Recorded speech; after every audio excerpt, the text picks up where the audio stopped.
সারা ভরা ডুবি বোঝো, ভরা ডুবি হবে।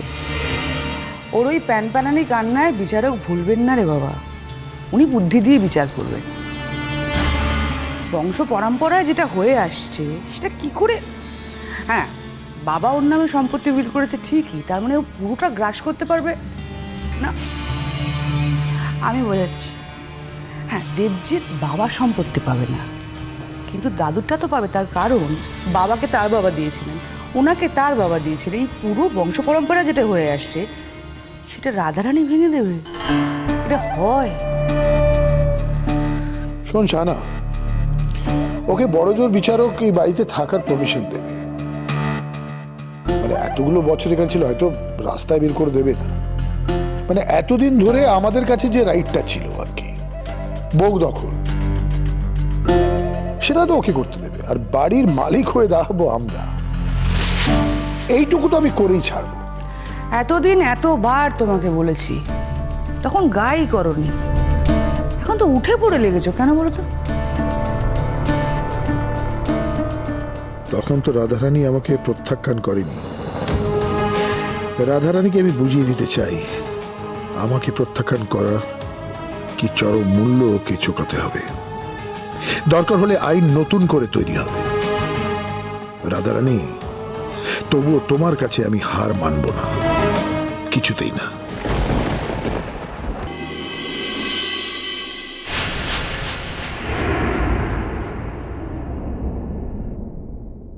শাহানা, বলো বৌদি।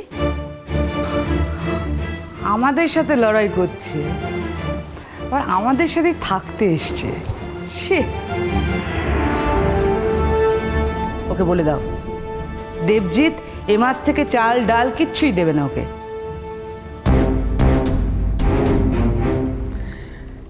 সে কথা তুই কেন বলছিস লো ছুটকি? হ্যাঁ, যার বলার কথা সে কেন বলছে?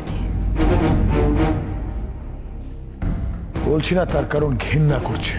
বাবা, আদালতে নয় রে, অতগুলো লোকের সামনে বান্নে বান্নে কথাগুলো বলতে ঘেন্না করলুনি, আর যেটা সহজ কথা, সত্যি কথা, খা খোরাকি দিতে পারবে কিনা সেটা বলতে ঘেন্না করছে।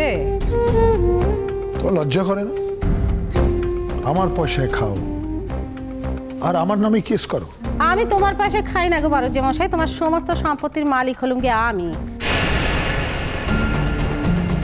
বাগান বাড়ি থেকে যে ভাগ আসে সেই টাকার একটা ভাগও তুমি আমাকে দাও। সেই এক ভাগ যদি তোমাকে দাও তাহলেই তো আমার খোরাকি চলে যায়। দিয়েছো কোনোদিন? মামার বাড়ির আবদার, হ্যাঁ, পটিয়ে পাঠিয়ে আমার বাবা থেকে এই বাড়িটা নিজের নামে করে দিয়েছো। হ্যাঁ, এবার তার মজা আমি দেখাচ্ছি। জোর করে যে আমার বাবাকে দিয়ে এই বাড়িটা নিজের নামে লিখে নেয়নি, তার কি প্রমাণ আছে শাহানা? জোর করেই তো লিখিয়ে নিয়েছে।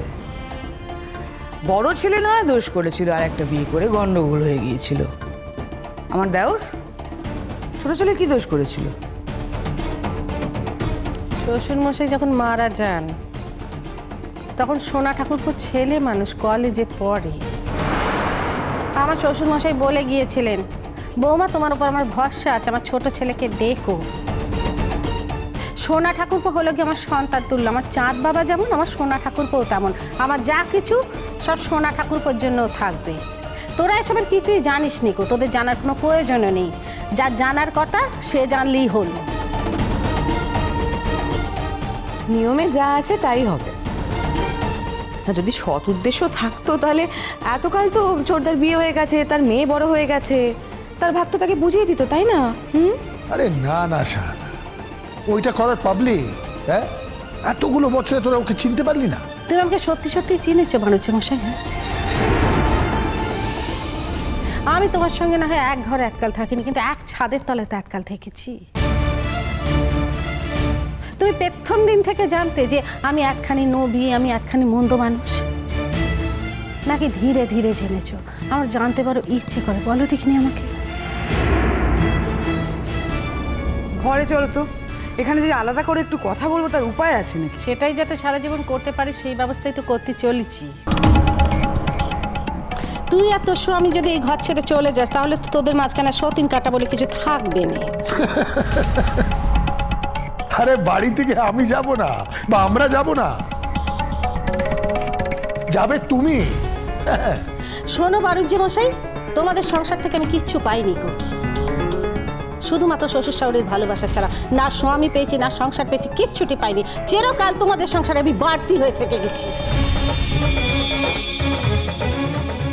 শুধুমাত্র উদ্বৃত্তের মতো থেকেছি। তোমাদের গালাগাল সহ্য করেছি, তোমাদের অত্যাচার সহ্য করেছি, তোমাদের কথা সহ্য করেছি। আমি যদি এক বাপের বেটি হয়ে থাকে এই সংসার ছেড়ে আমি কোথাও যাবো না গো। আমি যদি সতী মেয়ে মানুষ হয়ে থাকি তাহলে এই ঘর থেকে আমার দেহ যাবে, আমি যাবো না। সত্যি এই এক কথা বছরের পর বছর ঘ্যানোর ঘ্যানোর ঘ্যানোর ঘ্যানোর করেই যায়, সহ্য লাগে সত্যি। আমার না এই ভাইটা থাকতেই ভালো লাগে না জানো। চেষ্টা, এই পৃথিবীতে এত মানুষের এত কিছু হয়, এর কিছু হয় না কেন? সারাটা জীবন আমাদের ঘাড়ে নিঃশ্বাস ফেলে গেল, কিচ্ছু হয় না। নিজে মরবে নিজের জ্বালায়, আর আমাদেরও শান্তিতে বসবাস করতে দেবে না। সোসাইটি থেকে তো একদম কাট অফ হয়ে গেছি আমরা। চেষ্টা, কাউকে বাড়িতে ডাকতে পারি না, কোনো বন্ধু বান্ধব, কলিগ, কোনো ক্লায়েন্ট, সবসময় ভয় থাকে যে ওরা এলো, এসে দেখবি অরুচিকর একজন মহিলা, কি ইমপ্রেশন নিয়ে যাবে, হয়তো আমার কাজের জায়গায় আমারই লস হয়ে গেল। বাড়ুজ্জে মশাই, তোমার কোন কথাটা সত্যি গো? তোমার অসুখের পর তুমি আমার হাত দুখানা ধরে বলেছিলে, রাধারানী তুমি আমাকে ছেড়ে যেওনি, আমি তাহলে মরে যাব। তুমি আমার সংসারের নিয়ম এতদিন পালন করেছো, সংসারের নিয়ম রক্ষা করে এসেছো। তুমি যদি সংসার ছেড়ে চলে যাও তাহলে আমার সংসারখানা তজনজ হয়ে যাবে। তুমি শুধু এ বাড়িতে এসে থাকো। তোমার আমার জীবন, তোমার আমার সংসার সকলের নিয়মে চলবে না, তা হলো গিয়ে অন্যরকম। এই কথাখানা তুমি আমাকে বলেছিলে। এই কথাগুলো তো তোমার আমার বাইরে কেউ জানে না, না ননদিনী জানে, না ছুটকি জানে। শুধু দেয়ালের গায়ে কথাগুলো লেখা আছে, আকাশে লেখা আছে, বাতাসে লেখা আছে, আর কোথাও লেখা নেই। আর আজ তুমি হেতা দাঁড়িয়ে এই কথাগুলো বলছো। আমাকে জানতে হবে তোমার কোনটা সত্যি আর কোনটা মিথ্যে। আমি দুঃখ পাবনি, কিন্তু আমি যে এককাল ধরে একখানি পথ হেঁটে এলুম, তুমি যে এই কথাগুলো আমাকে বলেছিলে সেই কথাখানা সত্যি না, হাইতা দাঁড়িয়ে যে কথাটা বলছো সেটা সত্যি, এটা আমার জানাটা খুব জরুরি বাড়ুজ্জে মশাই। দেবজিৎ, তুমি ওকে এই কথাগুলো বলেছো? বাবা শেষটা, তুমি আবার ওকে বিশ্বাস করতে শুরু করলে কবে থেকে? পুরোটাই মিথ্যে কথা, বুঝতে পারছো না? উকিল বুঝিয়ে দিয়েছে যে বানিয়ে বানিয়ে কথাগুলো বলো, তাই পড়াটা মুখস্থ করা যেরকম হয় সেরকম বলে যাচ্ছে। ওকে বলে দিয়েছে, বুঝিয়ে দিয়েছে যে বিচারকের সামনে এই কথাগুলো বলবে তাহলে সিম্পথি গেইন করবে। তোমার মনে হয় আমি এই কথাগুলো ওকে বলতে পারি? তার মানে এই উত্তরখানি সত্যি, তাই তো? এই উত্তরখানি আমাকে বেছে নিতে হলো।